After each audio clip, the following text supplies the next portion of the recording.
Tonight on Inside Story, she's the biggest conwoman Australia has ever seen. A tyrant, a bully. He's a master manipulator, shamelessly fleecing the rich and the famous. Millions of dollars. It's a lot, isn't it?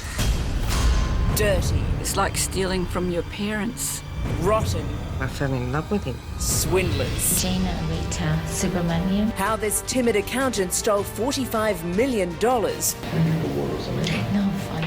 8 properties, jewellery, clothing. Her spectacular lunchtime shopping sprees. 30,000. And her bizarre love triangle right under the noses of unsuspecting workmates. And the deluded fraudster. All of it was the biggest lie. Who ripped off a fortune from wealthy investors. He broke me. So cocky. I'm untouchable, I'm untouchable, I'm untouchable. So heartless. I'd never experienced that connection. How it all comes crashing down. He's hiding in a cupboard somewhere. Just before you say anything, you're under arrest for fraud-related matters. Hello, I'm Layla McKinnon. Welcome to Inside Story. We've all done it, been a bit careless with the truth. And some go a step further, fiddle their work expenses or try to fool the taxman. But imagine having the nerve to live a total lie, to con people day after day after day. We're talking about brazen frauds that raked in millions and millions of dollars. And for a long time, the con artists you're about to meet actually got away with it, living like the rich and famous they so desperately wanted to be.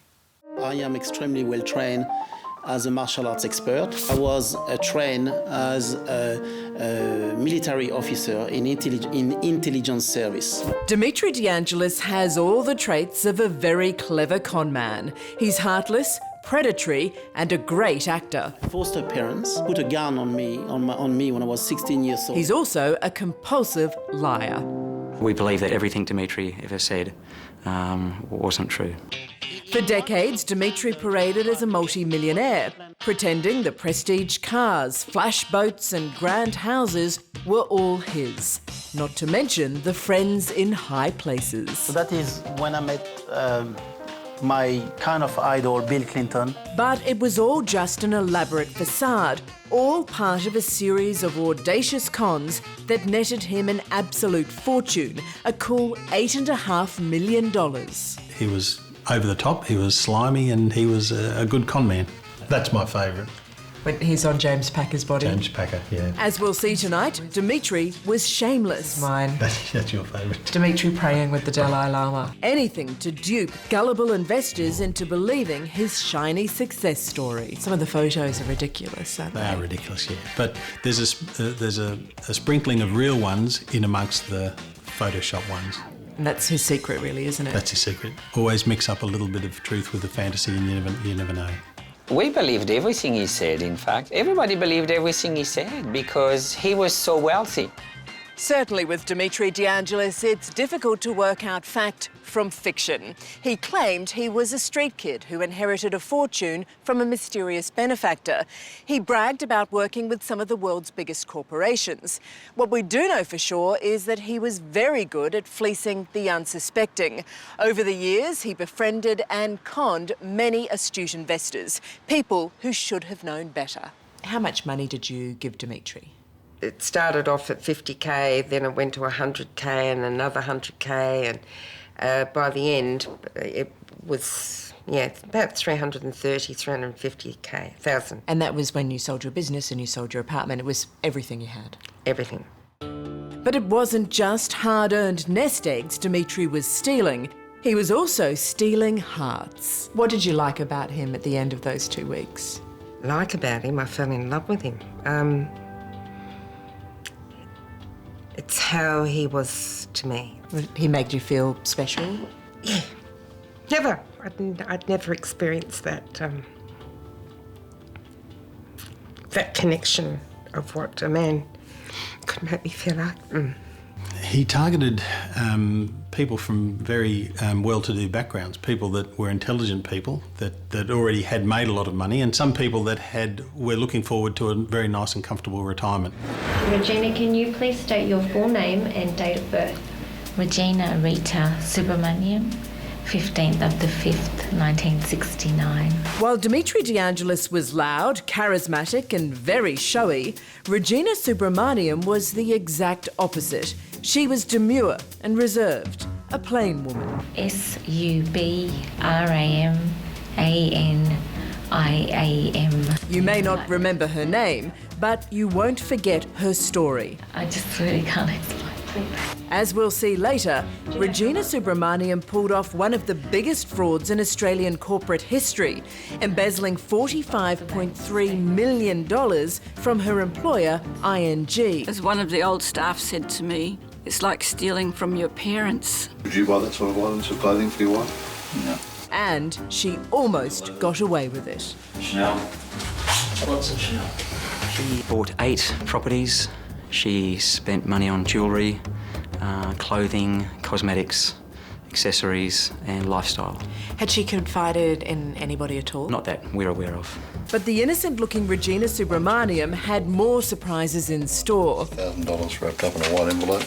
As police delved into the massive fraud, they discovered evidence of a bizarre love triangle involving Regina, her husband, and a senior executive at work. When I found out later that there'd been a sexual relationship, I was absolutely appalled. But first, Dimitri D'Angeles, celebrity sycophant and greedy, brazen conman. Dimitri played his victims like a maestro, but much like his piano playing, it was all a lie. He wasn't the successful multimillionaire businessman he pretended to be, and he certainly couldn't play the piano. True to form, this is a pianola. My name is originally Yugoslav Russian. I first met Dimitri D'Angeles in 2010. I mean, 5 years, they had no problem, and suddenly they complain now. He'd just been charged with fraud, but he eagerly welcomed me into his home. And naturally, he was denying any wrongdoing. Is everything that you've told me today true? Everything I have said today is implicitly true. But within 3 years, Dimitri would be behind bars. Just before you say anything, you're under arrest for fraud-related matters. Convicted of defrauding investors in his latest money-making scam, a sham recording business called Emporium Music. We have country music, we have rock, we have dance music. He seemed very genuine.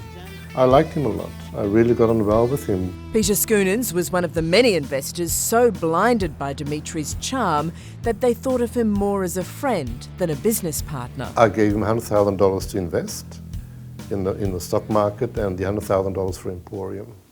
Peter, a retired aerospace engineer, was in good company.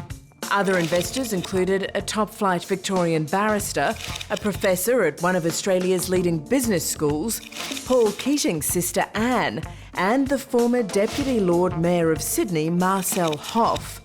Each gave Dimitri tens of thousands, if not millions, to invest in Emporium Music. What was it that enticed them about the investment? It looked good to a lot of people who are very intelligent people and leaders in their field. Fraud investigator Michael Gironda says what was so humiliating for many of these investors was that Dimitri conned them with their own hard-earned cash. So pretty much he was taking people's money and then entertaining them lavishly with their own money. That's right. And they were giving him more money. Giving him more money because he was so successful because he was spending so much money. You do not have to say or do anything unless you wish. Anything you say may be used in court as evidence. Do you understand that? Yes, I do understand that. Even when the law finally caught up with him, Dimitri's hapless investors couldn't get any of their money back. The cupboard was bare. He'd blown the lot.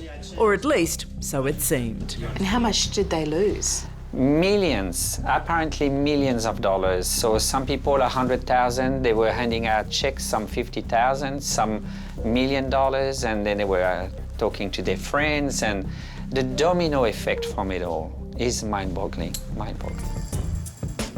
Dimitri D'Angeles appeared to have it all, plenty of money and all the right connections. But his story was all the more seductive to prospective investors because of his supposedly humble beginnings in France. He really drew people in through his hard life and his upbringing, and people really felt sorry for him. According to the well-worn legend, Dimitri was orphaned as a baby, then taken in by an abusive foster family that used him as a domestic slave. In France, they were placing children like they were giving a chicken into a family. It was terrible. Always with an eye for the dramatic, he claimed he was thrown onto the streets at age 16, naturally enough, at gunpoint. When I slept on the street of Paris, I also was confronted with reality again. Well, Dimitri's idea of reality. The conniving conman says that while living on the streets of Paris, he met this man, Angolan singer Raoul Ndipwo, who became his spiritual father. Why Raoul did exist and was very wealthy, it's highly unlikely the two were friends. But according to the French man of Faux, when Raoul passed away in Portugal in 2006, he left him a fortune. Did you inherit $52 million and a castle in Portugal? I inherited money and I inherited things. The sum cannot be discussed because I want to keep that very private. Was there any evidence that he ever did stay in a castle or have a spiritual father who was a musician? No evidence at all. So you're an orphan, a street kid, a model, an intelligence officer, yes, a martial arts expert, yes, and a record label owner. That's right. And it's a lot, isn't it?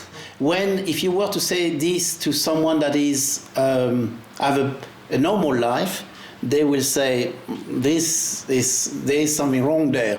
We believed everything he said, in fact. Everybody believed everything he said because he was so wealthy. So if he had a castle, yes, he had a castle. Why not? We had been to so many other very expensive houses already, you know, that he claimed was his. So another one, why not? Terry B is an art dealer in Melbourne.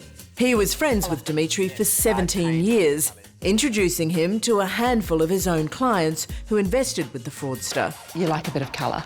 Oh, yes. We sell happiness here, not just painting. That's the intention, yes. He was always very kind to me because obviously now I understand that my database was much more lucrative than me handing a few $1,000s to invest in his company. And so he was very, very generous to me. So he could actually access some of the people that I knew. Was there ever a moment where you saw through him or you suspected him? I did question, because sometimes it was just too much to be true. But then you see contracts and lawyers lawyers investing in the company and business people who are supposedly educated and savvy. And so he was clever. Dimitri hungered for money and social standing, but the only real jobs he had were quite modest. To get what he so desperately wanted, Dimitri had to lie, cheat and steal. And to do that, he had to convince his wealthy victims that he was one of them. He was so convincing, his personality was so overpowering. He radiated this energy of a very wealthy, a successful person. Businessman Peter Schoonens was renting a penthouse apartment in the affluent Perth suburb of Scarborough when he met Dimitri. I got a call from the landlord who wanted to sell the apartment, and he said, I've got somebody who represents a Malaysian royal family who would like to have a look at the apartment. I opened the door, and there Dimitri walked into my life. Smartly dressed, his French accent filling the space. Oh, I love this. This is beautiful. Who is waving his arms around and saying, I own many properties around the world, and no, I don't represent the Malaysian royal family.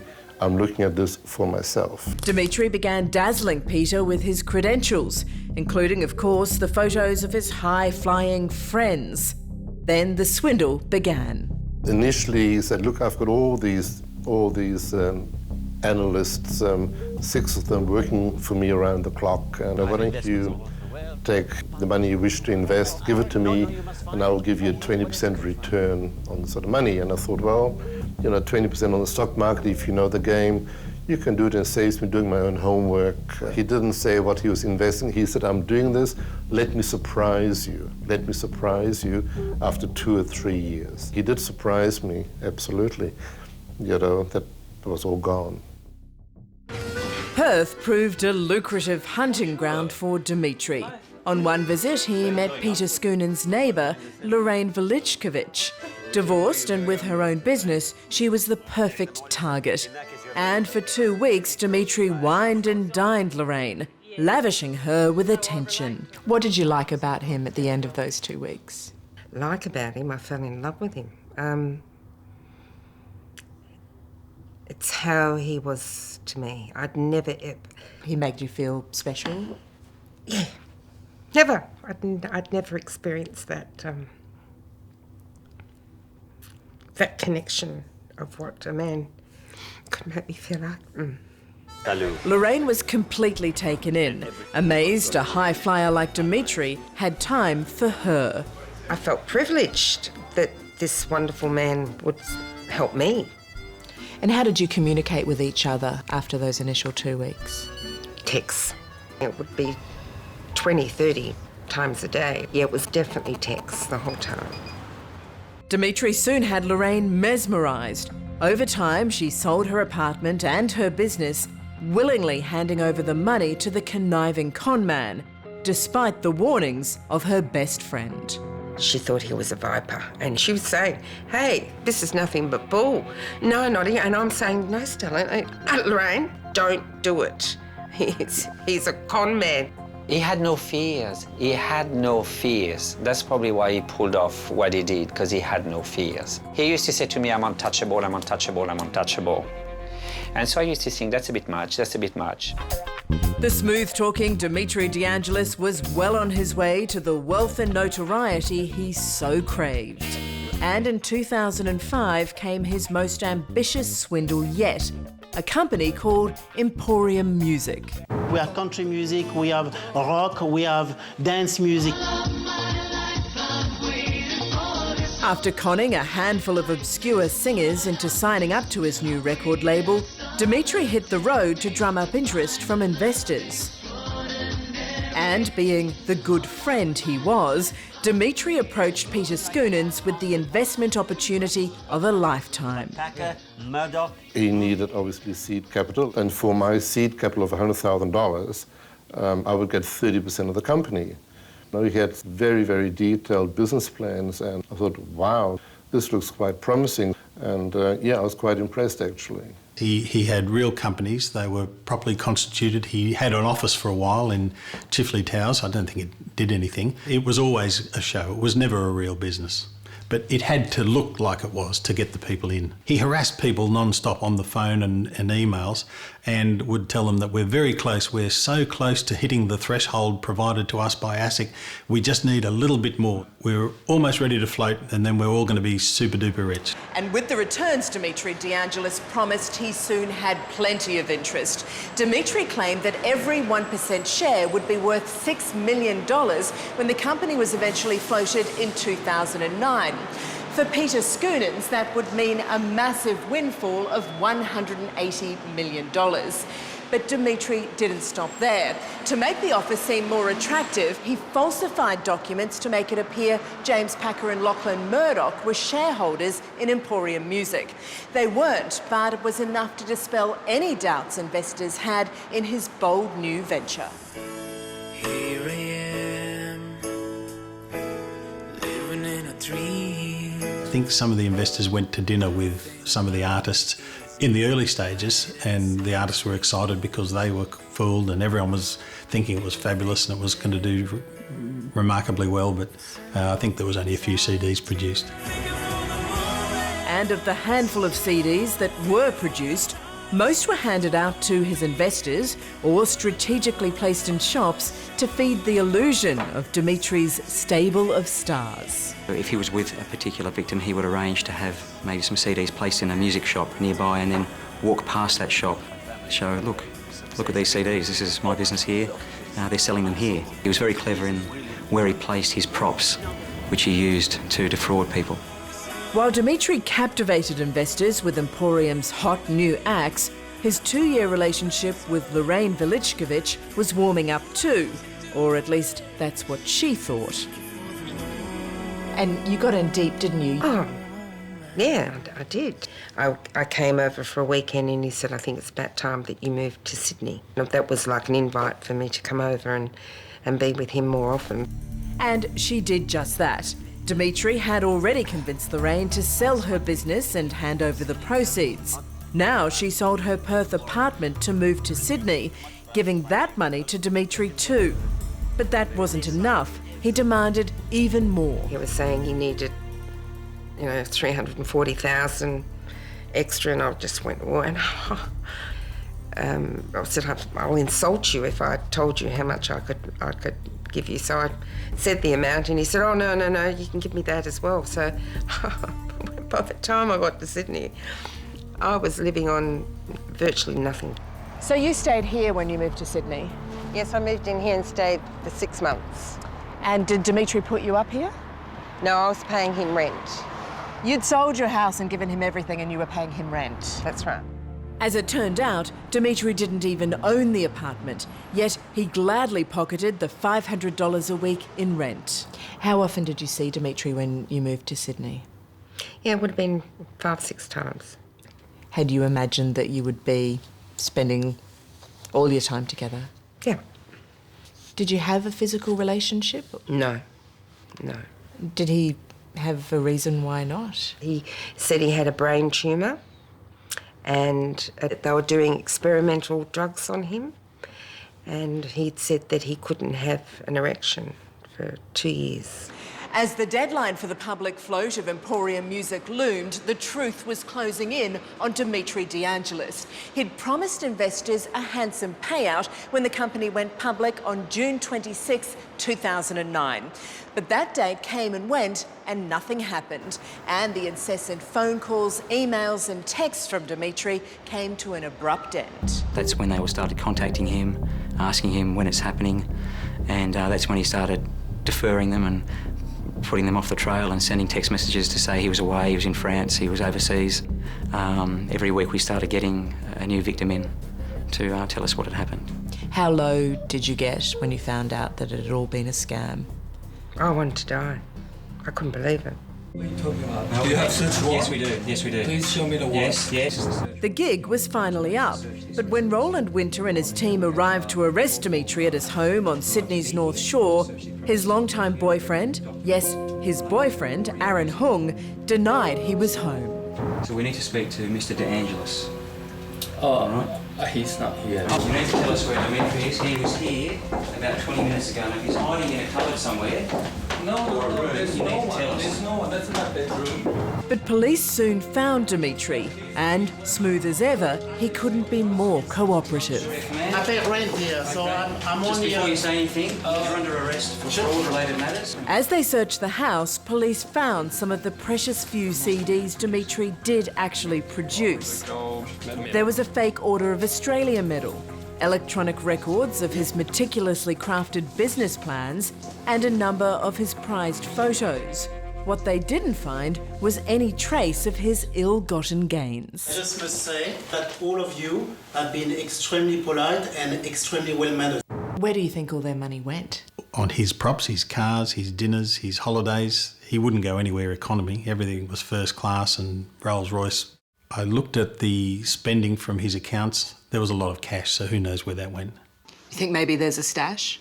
We can't tell.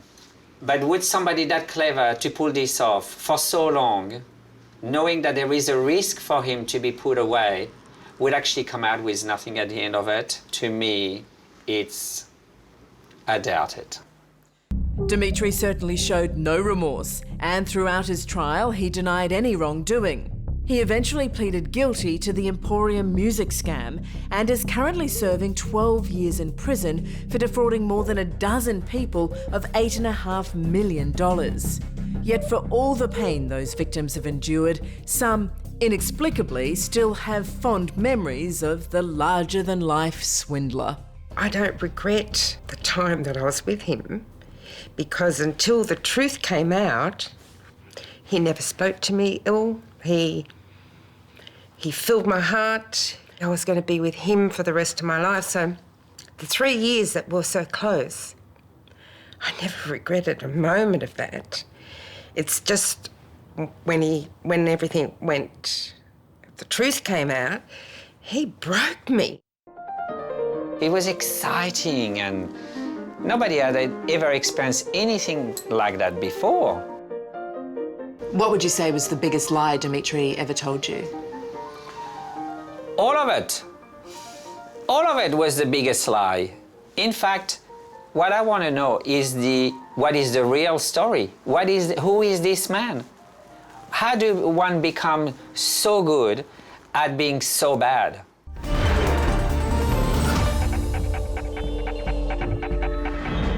By day, she was a quiet accountant, a trusted executive in a blue-chip corporation. By night, she was a mysterious millionairess, an insatiable shopper who spent a fortune on little luxuries with big price tags and famous labels. And she fooled everyone, even the toughest watchdogs in one of the world's largest financial institutions. Regina Subramanium. She's sweet. Did they tell you that you were under arrest? Yes. Very polite. No, fine. And most unassuming. When you say 10, it's $10 million? Rough, yeah, less than 10. Regina Subramanium is also an A-grade corporate swindler, up there in the Super League with the likes of Alan Bond and Christopher Skase. How does this compare to other frauds in Australia? Is it one of the largest? It was one of the largest individual frauds in Australia. In the space of just 5 years, the trusted accounts clerk stole more than $45 million from business giant ING. You don't get ones that are $45 million every day. No, that's our first one. And nobody at the company suspected a thing? No, it was some years before anyone cottoned on to the fact that she had been defrauding them for a substantial amount of time. Regina spent millions of dollars on prestige real estate and a dazzling array of jewellery and luxury items. But as we'll see tonight, rather than flaunt her treasure trove of designer goods, she squirreled it away, much of it piled up around her office, right under the noses of unsuspecting workmates. What about the figure that she embezzled? That was a real shock. It was like a unsupervised child in a candy shop. When police searched Regina's office, they found her cache of treasure. Inside 21 boxes like these were the spoils of her shopping sprees. In them were 40 items of clothing from Chanel, Hugo Boss and Armani. There were 200 boxes of Chanel perfumes and cosmetics, 60 Mont Blanc pens, a magnum of vintage Dom Perignon, Swarovski crystals, Michael Jackson memorabilia, an incredible 630 pieces of jewellery, including 2 special pieces from Bulgari, a $500,000 diamond necklace and a 6-carat diamond ring worth $800,000. So I would just purchase those and bring it back, and it would just stay in the office. When Regina was questioned about her massive fraud, she claimed it was revenge for mistreatment at work. It's just a way of releasing and comforting the hurt and the pain that was inside. Why did she do it? It made her feel important and as special to go out and buy items of great expense, and people knew her wherever she went. And you didn't believe her motivation was anger or revenge? Well, it's quite extreme to go to those lengths to steal $45 million over being angry at colleagues at work. Whatever her motivation, Regina Subramanium certainly did have some strange work relationships. In court, evidence would emerge of torrid 3-way sexual encounters between Regina, a senior male executive, and her husband, who also worked at ING. In fact, a co-worker told you they were intimate in the office after hours, is that right? The co-worker was working late and the supervisor had come in. They didn't realise that the co-worker was still there. When he got up from behind his workstation, he saw them being intimate in the supervisor's office. And what did you think? I thought, nah, can't be true. No. Like many workmates, Carol Hurd, an executive assistant at ING, was gobsmacked when news of Regina's crime and her sexual exploits emerged. I was shocked, yes. What was she like? I found her to be very quiet, demure. So you wouldn't call her open or friendly? No, she was not a gregarious person, no. Did you ever see her come back from lunch breaks with parcels full of goodies? Only once. I saw her come back with a fancy carrier bag. It had a gold ribbon on it, and she looked very excited. Regina started out as a junior accounts clerk at ING back in the late 80s. It was here she met her husband. After nearly 20 years of basic bookwork and data entry, Regina was dramatically promoted to a top accounting role, much to the disbelief of her colleagues.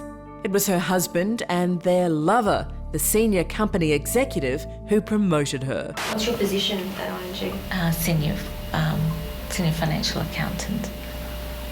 How long have you held that position for? 3-4 years. In her new role, Regina was a highly trusted employee with unfettered access to ING corporate accounts. She was authorised to transfer a staggering $30 million, and that she did, to herself. So began one of the largest frauds in Australian history. While most of her colleagues were out at lunchtime enjoying a quiet sandwich, the unassuming Regina was shopping up a storm. How much would you spend during a lunch break? 20,000-30,000. And would that be every lunch break or? No. How often? Twice a week. Okay. How would you bring Audrey back into the office? I just pick it up late in the afternoon when everybody was gone. Just pick it up there and just leave it at work. She started with small transfers the first 3 or 4 years, and then they started getting a lot larger. She would go and buy jewellery for $500,000 and take it back to work and store it under her desk at work.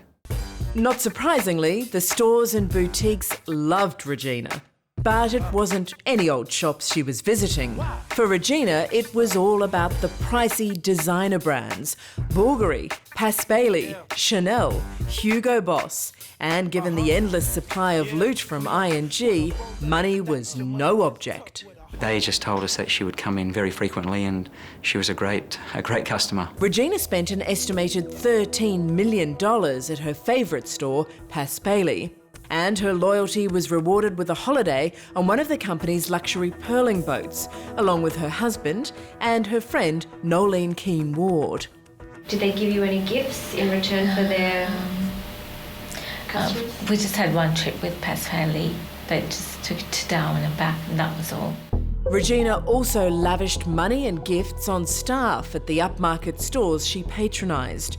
When former Paspaley employee Doris Suter wanted to buy a property, Regina gladly obliged. Yeah, she gave Doris $1.3 million as a start-up fund to buy a house. $1.3 million? Yes. What did Doris say about that? I guess Doris was initially overcome by it, but we had to approach later on to get that money back in conjunction with ING Holdings. Nolene Keane Ward was even more fortunate. Not only was Regina Subramanium spending an absolute fortune on jewellery and luxury goods, she was also buying up big in real estate. One of those to benefit from her largesse was Nolene Keane Ward, a shop assistant at Chanel, where Regina was her number-1 customer. Now, call her lucky, call her canny, but Nolene bought an apartment in this inner-city block for $1.29 million. 1 year later, she sold it to Regina for $3.1 million, a tidy profit of $1.8 million. A lot of people who met Regina made a lot of money out of her. Yes, well, Regina was spending someone else's money, so she was very generous with her outgoings. But given the sheer enormity of her crime, it was only a matter of time before Regina was caught. And while leaving the country for an overseas holiday with her husband, she was arrested at Sydney International Airport. Whose cash was in the account? ING's. Okay. Do you know how much money?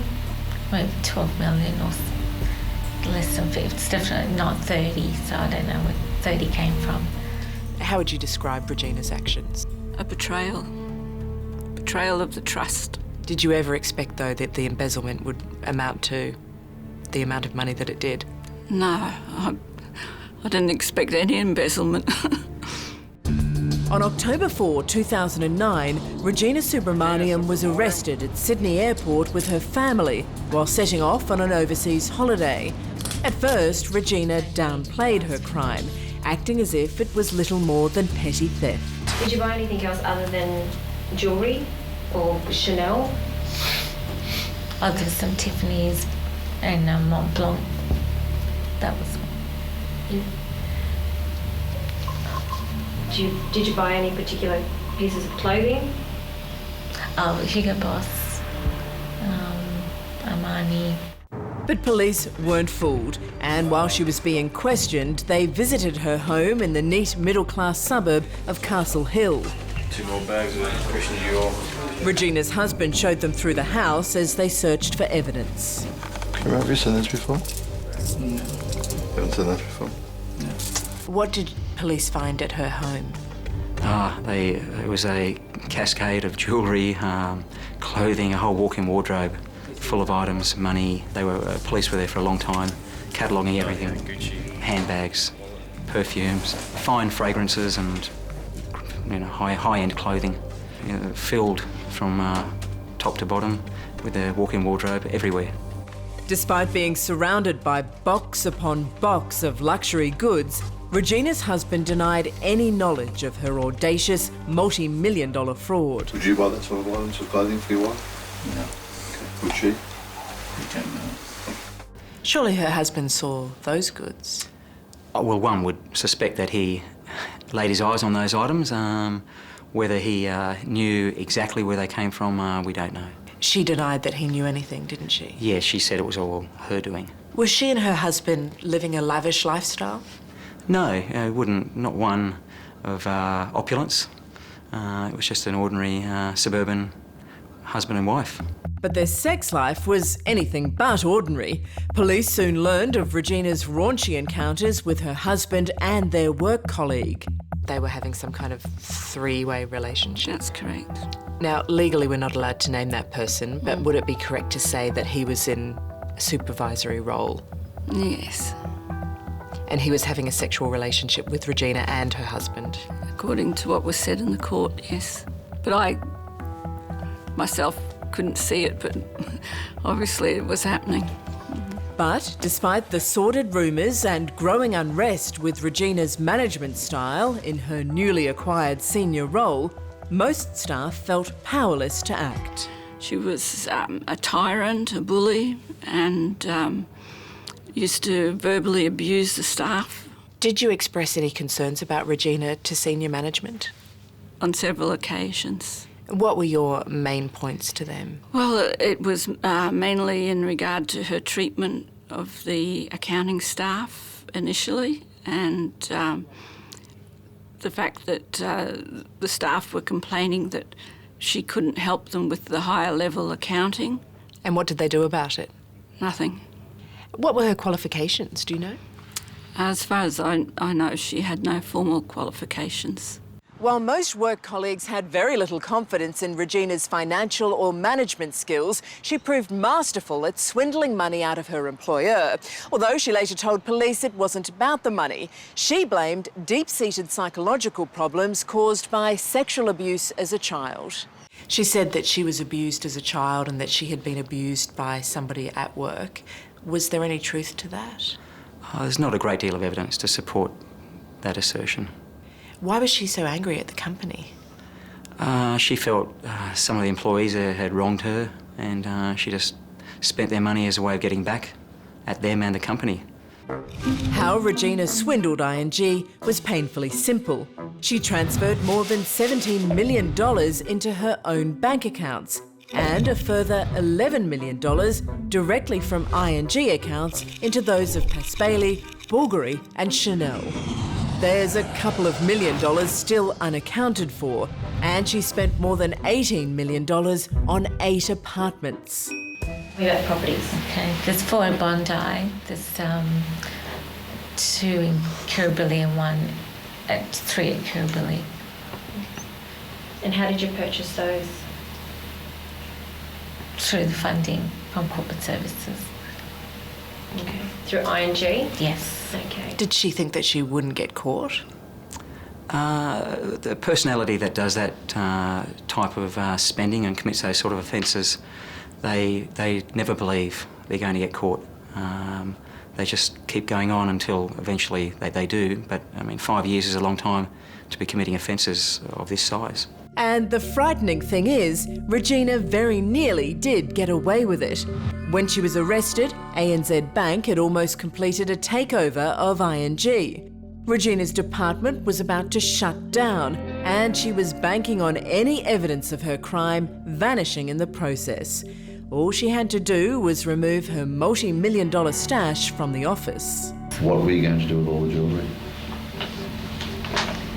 Take it to the Red Cross or, donate it or something. Or was she planning to bundle it into a recently rented safe at Westpac Bank? What they are? They're for the safe at Westpac.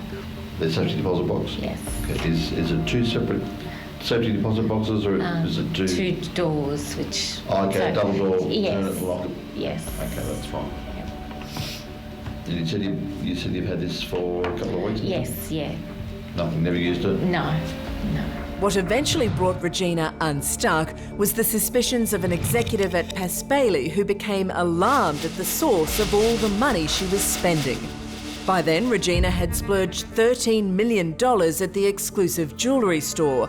Much of it was paid directly from ING's accounts. The regional CEO phoned me at home on the Friday evening and said that they'd been alerted to someone within the company embezzling money, and it was a female member of staff. I said immediately it had to be Regina. Do you feel sympathy towards her at all? None at all, no. Why not? Because what she did was incredible. I can't understand why someone who had a good job and worked in a company that had taken care of them all those years would want to embezzle all that money. Regina Subramanium was under arrest. Over 5 years, she had swindled $45 million from ING, becoming one of the biggest fraudsters of all time. How many accounts do you have? Just with St George and ANZ and the Westpac. Now the painstaking job of finding where all the money went began. A lot of what's happened is it's only been in the last few months. So all the transactions have only happened in the last few months. She seems quite calm and open in the police interview. Was she telling the truth? To a large extent she was. She was quite open about what she had done, although she didn't give us the exact time frame that she had been committing the frauds. Regina was eventually sentenced to 15 years jail, reduced to 11 years after she appealed. But most of the $45 million she stole was never recovered. Regina did send money offshore. Do you think that there's still money for her to have when she gets out of jail? Could be, yeah. There's still 2 to 3 million that I know wasn't accounted for. Do you think that the company had justice in jailing Regina, or do you think that people escaped without being punished? Oh yes, I think the husband and the supervisor should have been made accountable because they put her into that role knowing that she wasn't capable of the position. Regina's husband continues to stand by her, and even though ING did not recover the majority of the stolen money, the couple were allowed to keep their Castle Hill home. One would find it hard to believe that he didn't know what was going on, given the contents at their suburban home, but there was never any evidence to say he knew or assisted in causing the transfers to happen. What did you think hearing all of this come out in court? Absolutely devastated. Devastated that these people had manipulated the company for their own gratification. And all of this strange three-way relationship, it's all a bit sordid. Yes, and if you knew the people, you would find it hard to believe. Regina's now in jail and she drives a forklift there as her job. What do you think of that? Well, it's a far cry from the Mercedes she used to drive. Like Regina Subramanium, flamboyant conman Dimitri D'Angeles has also had to adapt to a far more modest lifestyle behind bars. I think it's very sad when you had dinners and beautiful moments with people that you just end up in court and in such a mess. Jailed for 12 years, Dimitri certainly won't be driving a Rolls-Royce or hobnobbing with the high flyers anytime soon. Sadly, those he swindled have also had to adjust to dramatic change. Financially, how did Dimitri leave you? Homeless, penniless. You had nowhere to live? No, for 12 months. So my son and I had to be sleeping on day beds and things until we both got a job and had enough money to find a place of our own. But amazingly, despite all she's lost, Lorraine Velichkovich is still able to focus on the good times she shared with Dimitri. Because I never dreamt that big. He allowed me to open up my whole world, what was possible, what I could do with him. And then when it didn't happen, that it was a bit higher to fall than my little average life. Are you angry at Dimitri? No, I feel sorry for Dimitri. Really? After what he did to you? I can honestly say I'm not angry at him because he's sick and... Well, maybe he's just greedy. And he's greedy, but I believe someone at that calibre, what he's done to just not me, to so many good people, that he's sick. He needs help. If you get involved in something you don't know anything about, you're going to get in trouble. So if these people were experienced entertainment industry people, they wouldn't have gone anywhere near him. It's because they're getting involved in things that they have no idea about. And then if you don't understand something and it's quite bamboozling to you, that's because it's done on purpose. You're not supposed to understand it. People do say hope is the last thing that dies, but I think it's a great study in what makes people tick. There's only one Dimitri in this world, I tell you.